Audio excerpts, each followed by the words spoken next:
சுவாதி தூங்கிவிட்டாள். சிவராஜ் அவளின் முகத்தை கொஞ்ச நேரம் பார்த்து கொண்டிருந்தான். அவளின் கண்களில் நீர் வழிந்தது தெரிந்தது. அதை பார்த்தவுடன் இன்னும் சில நாட்களில் இந்த கண்களில் சிரித்து கொண்டே இருக்கும் நிலைமைக்கு கொண்டு வருவேன் என்று சொல்லி சிரித்தான். ததா என்ன அழகுடா இவள்!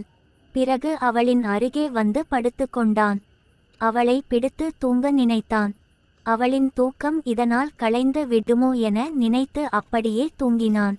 அடுத்த நாள் வெள்ளிக்கிழமை காலை 5 மணிக்கு சுவாதி கண் விழிக்கையில் எதிரில் சிவராஜ் தூங்கிக் கொண்டிருந்தான். நேற்று இரவும் நடந்தவற்றை நினைத்து பார்த்து கண் கலக்கினாள். கண்ணீர் தண்ணீர் சிவராஜ் மேல் விழுந்தது. ஈரம் சிவராஜ் மீது விழ சிவராஜ் கண் விழித்த. சுவாதி அருகே சிவராஜ் மெல்ல நகர்ந்து, சிவராஜ், ஏன் என்னாச்சு மாமி? நான் கண் விழித்த உடன் திரும்பி படுத்துட்ட. சுவாதி எதுவும் பேசாமல் எதிரிலிருந்த கண்ணாடியில் அவளை பார்த்து கொண்டிருந்தாள். சிவராஜ், என்னாச்சு? ஏன் எதுவும் பேச மாட்டேன்ற? என்னை பிடிக்கலையா? சுவாதி அமைதியாக இருந்தாள். சிவராஜ், நான் இந்த 21 வயதிலேயே கெட்டவன் தான், மோசமானவன் தான், நான் ரவுடி தான். ஆனா உன் மேல எனக்கு இருக்குற காதல் உண்மையானது. உனக்காக எதுவும் செய்ய நான் தயாராய் இருக்கேன். என் காதல் ஆசை உனக்கு புரியலையா? சுவாதி தலையை திருப்பி அவனை பார்த்தாள். அப்போது ரூமிற்கு வெளியே சத்தம் கேட்டது. ராம் எழுந்துவிட்டான் என்பதை இருவரும் உணர்ந்தனர். ஆனால் சத்தம் சற்று தூரமாக கேட்பதால் அவன் கதவின் அருகே இல்லை என்பதை உறுதி செய்து கொண்டனர். 5 நிமிடங்கள் பின் சுவாதி எழுந்து கொண்டால் பாத்ரூம் சென்றாள். பாத்ரூம் இருந்து வெளியே வந்த சுவாதியை பார்த்த சிவராஜ், ராம் வழக்கம் போல் 5 மணிக்கே எழுந்துவிட்டான். எழுந்து ஹாலுக்கு வந்து பார்த்தான். ஹாலில் யாருமில்லை. சுவாதி இன்னும் எழுந்திருக்கவில்லை என புரிந்து கொண்டான். அந்த அறை கதவை பார்த்தான். உள்ளே சிவராஜும் அவனது அம்மாவும் தூங்கிக் கொண்டிருக்கிறார்கள். சிவராஜ் அவர்களுக்கு வீடில்லாமல் தவித்த போது உதவி செய்தவன். தன் நண்பன் அவனுக்கு இடைஞ்சல் தர அவனுக்கு விருப்பமில்லை. அதனால் எதுவும் செய்யாமல் மீண்டும் அவனது அறைக்கு சென்று கொஞ்ச நேரம் படுத்திருந்தான். 5:45 மணிக்கு கண் விழித்து பல் விளக்கி காலை கடன்களை முடித்துவிட்டு மீண்டும் ஹாலுக்கு வந்தான். அவர்களின் அறை இன்னும் மூடியிருப்பதை பார்த்துவிட்டு ஹாலில் சோபா அருகே சென்று டிவியை ஆன் செய்தான். அப்போது தான் சுவாதி சிவராஜை பார்த்து கண் கலங்கி கொண்டிருந்தாள். டிவி மியூட்டில் இருந்ததால் அவள் கையால் சிவராஜ் கண் விழித்த சுவாதியை வருடும்போது அவனுக்கு வளையல் சத்தம் கேட்டது. அதன் பிறகு வளையல் சத்தம் கேட்கவில்லை. அந்த அறைக்குள் என்ன நடக்கிறது என தெரியாமல் தவித்தான். அறைக்குள் நுழையலாமா இல்லை கதவை தட்டலாமா என யோசித்தான். 5 நிமிடத்திற்கு பிறகு மீண்டும் வளையல் சத்தமும் அதனை அடுத்து கதவை சாத்தும் சத்தமும் கேட்டது. முதலில் கேட்டது வளையல் சத்தம் அவள் எழுந்திருக்கும் போது வந்திருக்கலாம் என்றும், இரண்டாவது சத்தம் அவள் எழுந்து பாத்ரூம் சென்றிருக்கிறாள் என்றும் நினைத்து சமாதானப்படுத்தி கொண்டான். ராம் மனதில் குழப்படைந்தான். பின் அவனாக தன் தலையில் மெல்ல அடித்து கொண்டு, அப்படியெல்லாம் நினைக்க கூடாது என நினைத்து கொண்டு இருக்கும் போது பேச்சு குரல் கேட்டது. சுவாதி பாத்ரூம் இருந்து வெளியே வந்த சிவராஜை பார்த்தாள். பின் கண்களை வலது பக்கம் உருட்டினாள். சிவராஜ், நீ ரொம்ப அழகாய் இருக்க. சுவாதி எதுவும் பேசாமல் வெட்கப்பட்டாள். சிவராஜ், உண்மையிலேயே ரொம்ப அழகாய் இருக்க. நான் ரொம்ப அதிர்ஷ்டசாலின்னு நினைக்கிறேன். இவ்வளவு அழகான பொண்ணோட அழகை ரசிச்சு அனுபவிக்கிற பாக்கியம் யாருக்கு கிடைக்கும்? எனக்கு கிடைச்சிருக்கே. நடந்ததெல்லாம் மறந்திரு. இனி நடக்க போறதை மட்டும் நினை. சந்தோஷமாய் இரு. உனக்கு எப்படி இருக்கணும் தோணுதோ அப்படி இரு. நான் எதுவும் கேட்க மாட்டேன். பணத்தை பத்தியோ வேற எதை பத்தியோ நீ கவலைப்படாத. நான் இருக்கேன். நீ தேவதை. உன் அழகு உனக்கு கிடைச்ச வரம். அத வைச்சு உன்னையும் சந்தோமா வச்சிக்கலாம். உன் கூட இருக்கிறவங்களையும் சந்தோஷமா வச்சிக்கலாம். உன் மேல அக்கறை காட்டுற எல்லோரையும் சந்தோஷமா வச்சுக்கோ. அது தான் உன் கடமை. நீ உன்னை நல்லா பார்த்துக்கோ. உடம்பை அழகா வச்சுக்கோ. சந்தோஷமாய் இரு. இளமை போச்சுனா திரும்ப வராது, இருக்குறப்போ நல்ல அனுபவிச்சிடணும், அழகு இருக்குறப்பவோ பயன்படுத்திக்கோ. அவனது வார்த்தைகள் அவளை மனதை துளைத்தது. அவள் திரும்பி அவனை சாதாரணமாக பார்த்தாள்.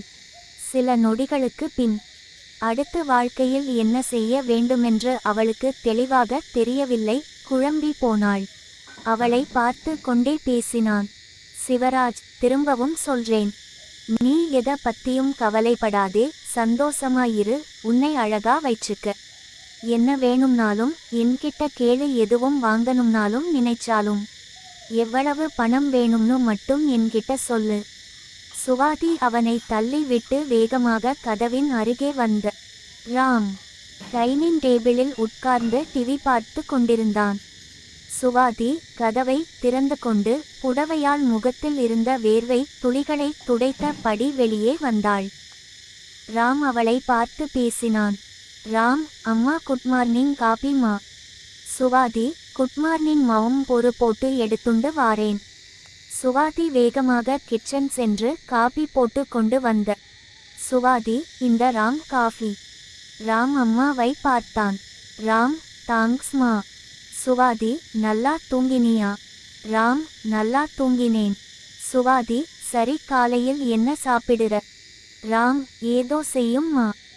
சுவாதி சிரித்துவிட்டு அவனது காலி காபி கோப்பையை எடுத்துக்கொண்டு கிச்சனுக்கு சென்று சுவாதி காலை டிபன் தயார் செய்ய ஆரம்பித்தாள்.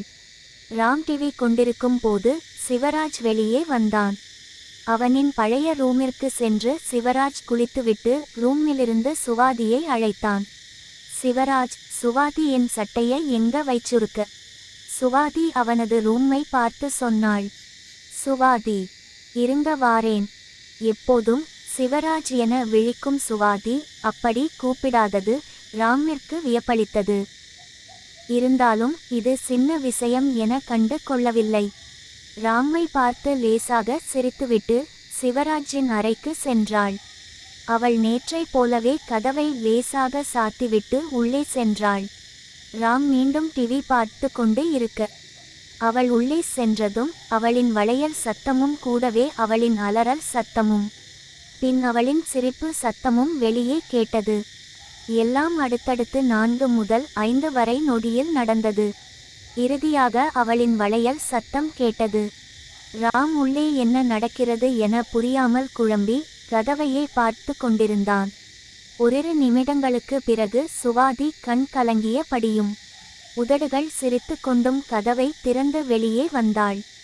ராம் கதவை பார்த்தபடி இருப்பதை பார்த்ததும் அவளின் சிரிப்பு மாயமாக மறைந்தது. அவனை பார்த்தாள். பின் திரும்பி ரூம் கதவை பார்த்தாள். அவனை மீண்டும் ஒருமுறை கோபமாக பார்த்துவிட்டு கிச்சனுக்கு சென்றாள். ராம் இன்னும் குழப்பத்திலேயே இருந்தான். அவளை பார்த்தான்.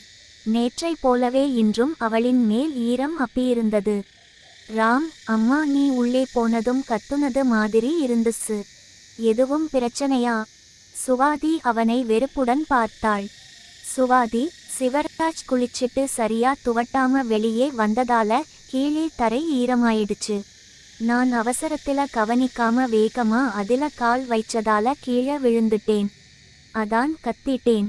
அப்புறம் சமாளிச்சு எந்திருக்கும் போது எனக்கே சிரிப்பு வந்துடுச்சு. சுவாதி சொல்லிவிட்டு சிரித்தாள். சுவாதி, ஆமா, ஏன் கேட்கிற? ராம் பதட்டமானான்.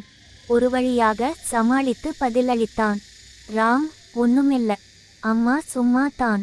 நீ கத்துனதால எதுவும் பிரச்சனையோன்னு தான் கேட்டேன். ராம் பதிலளித்துவிட்டு கடைசியாக ஒருமுறை அவளின் ஈரம் படர்ந்த பார்த்தான். அவன் பார்ப்பதை பார்த்த சுவாதி எதுவும் பேசாமல் தன் வேலையை செய்ய தொடர்ந்தாள். உள்ளே என்ன நடந்தது? சிவராஜ் சுவாதியை அழைத்துவிட்டு அவளின் வருகைக்காக கதவினருகே மறைந்து காத்திருந்தான். சுவாதி உள்ளே நுழைந்ததும் அவளை தூக்கி சுற்றினான்.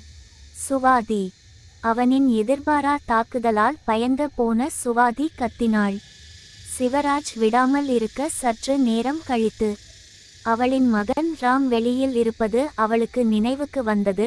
இதனால் வாய் முடிக்கொண்டு சிவராஜ் இடம், சுவாதி ப்ளீஸ் கீழ்வுடுங்கோ. சிவராஜ் அவளை கீழே விட்டான். அவனது துணியை எடுத்து கொடுத்துவிட்டு மனக்குழப்பம் கண்ணீரும் உதடுகளில் சிரித்தபடி வெளியே வந்தாள். சிவராஜ் சிறிது நேரம் கழித்து வெளியே வந்தான். நான் வெளியே போய்விட்டு வர என்று சொல்லி விட்டு போனான். சிவராஜ் போனதும் கதவை சாத்திவிட்டு ராம் மற்றும் சுவாதி டிவி பார்த்து கொண்டு இருந்தனர். அரை மணி நேரம் டிவி பார்த்து கொண்டு இருக்கும்போது காலிங் பெல் சத்தம் கேட்டது. சுவாதி சென்று கதவை திறந்தாள். சுவாதிக்கு தூக்கி வாரி போட்டது. 48 வயதுள்ள ஒருவர், தன் கணவர் கடன் வாங்கிய நபர் வந்து இருந்ததை பார்த்து சுவாதி சாக்கானாள். அந்த வட்டிக்கு பணம் தரும் நபர் சுவாதி பார்த்து கேவலமாக திட்டினான்.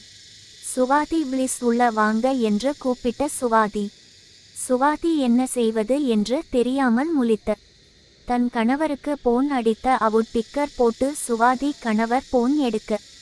சுவாதி, ஹலோ, ஏங்க நீங்க வாங்கிய பணத்தை கேட்டு இங்கே வந்து இருக்கிறார் என்று சொன்ன சுவாதி கணவர், என்ன சுவாதி சொல்லுற, நீ இங்கே இருப்பது அவனுக்கு தெரியாது என்று சொல்லும் போது அந்த ஆள் ஆமாம் எங்கட்டா என் பணம் என்று சொல்லி கத்த. சுவாதி கணவர் போன் கட் பண்ணி விட்டார். சுவாதி மீண்டும் போன் அடித்த, ஆனால் பவோன புள்ளி எடுக்கவில்லை.